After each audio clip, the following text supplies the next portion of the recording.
Hello kabayan! So ito na nga, natanggap na natin yung package natin from Amazon.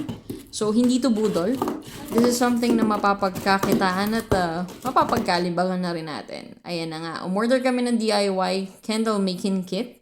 Kasi why not, di ba? Hindi, actually, ang goal namin dito is makagawa kami ng environmental friendly, pet friendly, and all natural na scented candles. So ayan. So, basically, kung mahilig kayo sa scented candles, syempre nakakatulong yan para makapag-relax tayo. And, alam mo yan, nakakapagpabango ng bahay, ng room, and whatsoever reasons that we have.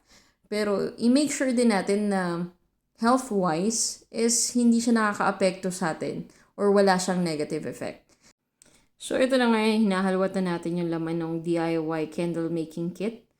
Yan, kasama yung mga twigs ng kandila, iyang mga molders, may pouring cup na rin, may thermometer. Yan. Hindi ko alam yung tawag dyan sa yung metal na yan na nakikita nyo sa ibabaw ng lamesa. Pero yan yung ginagawang pang stabilize, para maging stable yung kandila natin. Ayan. So ito yung mga natural oils. Yan.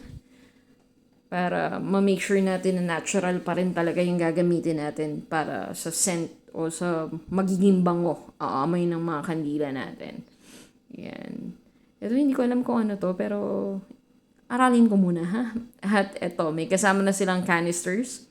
Yan, para sa mga paglalagyan o containers ng candles natin. Yan.